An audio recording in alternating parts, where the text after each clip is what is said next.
అయోధ్య రామమందిర ప్రసాదం పేరుతో తమ ప్లాట్ఫామ్లో స్వీట్లు విక్రయిస్తున్న సంస్థలపై ఈ కామర్స్ దిగ్గజం అమెజాన్ చర్యలు తీసుకుంది.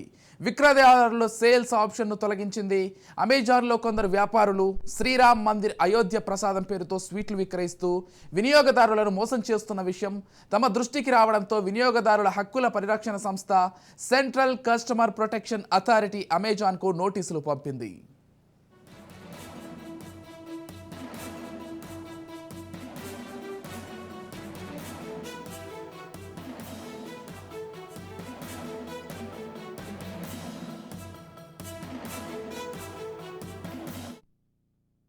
వారం రోజుల్లో నోటీసులకు స్పందించాలని, లేదంటే వినియోగదారుల రక్షణ చట్టం 2019 కింద తీసుకుపోయే చర్యలకు సిద్ధంగా ఉండాలని హెచ్చరించింది.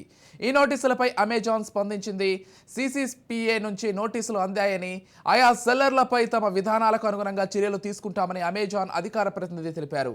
సెల్లర్ సేల్స్ ఆప్షన్ను తొలగించినట్లు చెప్పారు.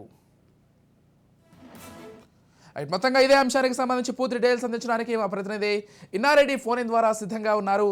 చెప్పండి ఇన్నారెడ్డి, అంటే అయోధ్య రామ మందిర ప్రారంభోత్సవ ఉత్సాహాల్లో వేడుకల్లో ఒకవైపు దేశం మొత్తం ఉంటే, మరోవైపు కొంతమంది మాత్రం రామ మందిర ప్రసాదం అంటూ, అయోధ్య రామ మందిర ప్రసాదం అంటూ కొంతమంది వినియోగదారులకు గాలం వేస్తూ వ్యాపారం చేస్తున్నారు మోసపూరితంగా. అసలు మొత్తంగా ఈ అంశానికి సంబంధించి పూర్తి డీటెయిల్స్ ఏంటి ఇన్నారెడ్డి?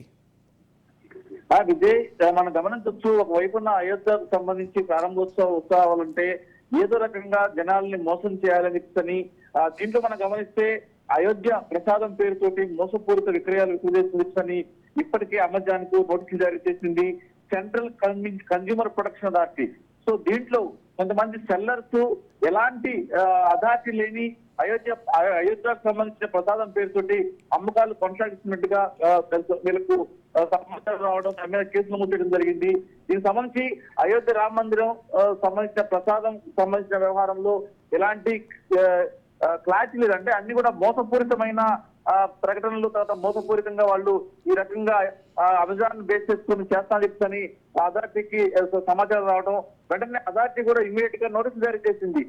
దీనికి సంబంధించి వారం రోజుల్లోగా సమాధానం ఇవ్వాలని చెప్పని సిసిసిపిఏ సమాచారం ఇచ్చిన నేపథ్యంలో ప్రస్తుతం మాత్రం ఆ నోటీసులకి అమెజాన్ కూడా స్పందించింది. ఎవరైతే సెల్లర్స్ ఉన్నారో వాళ్ళని బ్లాక్ లిస్ట్ కూడా పెడతామని చెప్పింది. ఏదైనప్పుడు కూడా ఇలాంటి పెద్ద పెద్ద పండుగలు వచ్చినప్పుడు నకిలీలను, ఇలాంటి పెద్ద పెద్ద కంపెనీలు ఇలాంటి ప్రసాదాలు అమ్మడం, తర్వాత అనేక రకాల మోసపూరితమైన ప్రకటనలు జారీ చేయడంతో, అంటే ఆ బ్రాండ్ ఇమేజ్ ఉన్న నేపథ్యంలో మనం గమనిస్తే ఈ కామర్స్ లో అమెజాన్ కు ఒక బ్రాండ్ ఇమేజ్ ఉంది. ఆ బ్రాండ్ ఇమేజ్ ఉన్న నేపథ్యంలోనే ఇలాంటి మోసాలు జరుగుతూ ఉన్నాయి. సో ఈ నేపథ్యంలో ఇలాంటి బ్రాండ్ ఇమేజ్ ఉన్న కంపెనీలు కూడా జాగ్రత్తగా ఉండాలని చెప్తున్నారు. దీని అన్న నేపథ్యంలో కూడా ఇప్పటికే కేసు నమోదు చేశారు. మొత్తం మీద అమెజాన్ స్పందించింది కాబట్టి ఖచ్చితంగా వాటిని తొలగించింది. ఇకనైనా సరే ఇలాంటి ప్రకటనలు ఇచ్చే ముందు ఖచ్చితంగా సిగ్నల్ చేయాలని, లేకపోతే మాత్రం తెలుసుకోవాలని చెప్పారు కూడా ఇప్పటికే దీని మీద సెంట్రల్ కన్జ్యూమర్ ప్రొటెక్షన్ అథారిటీ నోటీసులు జారీ చేసింది. స్పందించిన నేపథ్యంలో ఖచ్చితంగా మరోసారి ఇలా జరగకుండా చూస్తామని కూడా ఆ నోటీసులు పేరు తెలుస్తా ఉంది. విజయ్, ఎస్ఎన్ఆర్రెడ్డి, మనం చూసుకున్నట్లయితే గత కొద్ది రోజులుగా ఏదైతే ఖాదీ ఆర్గానిక్ వాళ్ళు ఈ రామ మందిర ప్రసాదాన్ని ఉచితంగా పంపిణీ చేస్తున్నారు. ఎవరైతే కొనుగోలుదారులు ఉన్నారో కేవలం డెలివరీ ఫీజు చెల్లిస్తే మాత్రమే వాళ్ళు అది డెలివరీ చేస్తూ ఫ్రీ డెలివరీ చేస్తున్నారు. అయితే ఇతర వెబ్సైట్లు మీరు అన్నట్లుగా అటు అమెజాన్ కావచ్చు, లేకపోతే ఇతర దిగ్గజ సంస్థలలో కొంతమంది ఇటువంటి వాళ్ళు వ్యాపారాలు చేస్తూ మోసం చేస్తూ కొంతమందిని మభ్యపెడుతున్నారు. అంటే వీళ్ళందరినీ మనం ఏం చెప్పాలి? వీళ్ళందరికంటే కొనుగోలుదారులకు, ముఖ్యంగా ప్రసాదం అనే మోసపోయి కొనే వాళ్లకు ఏం చెప్పాలి?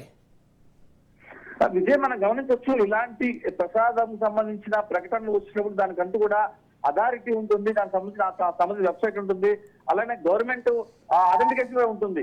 సో ఇవన్నీ కూడా అంటే మనం గమనిస్తే మన ఇండియాలో కావచ్చు, తర్వాత ఈ నకిలీలు అనేవి చాలా భారీ ఎత్తున ఉన్నాయి. చాలా సార్లు కూడా దాడులు చేసి ఈ నకిలీలు గుర్తం జరుగుతా ఉంది. అంటే అసలు కంటే కూడా నకిలీనే ఒరిజినల్ కనిపించేంత రీతిలో వాళ్ళు వెబ్సైట్లు కానీ ప్రకటన తయారు చేస్తున్న నేపథ్యంలో అంటే సామాన్య జనం గుర్తించలేని పరిస్థితులు ఉంటారు. కాబట్టి అసలు అంటే అమెజాన్ లో ఒక ప్రకటన వెలువడిందంటే అది అథెంటికేషన్ ఉంటుంది, గ్యారెంటీ ఉంటుంది చేస్తే నమ్ముతారు జనాలు.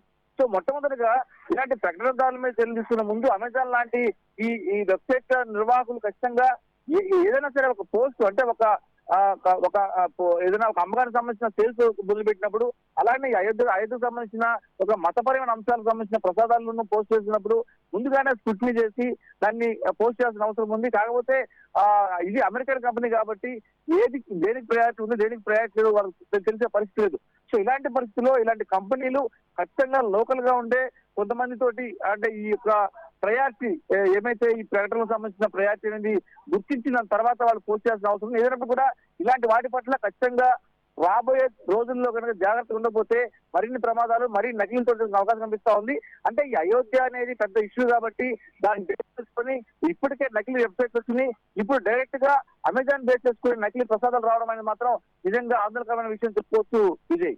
Right, thank you Inna Reddy.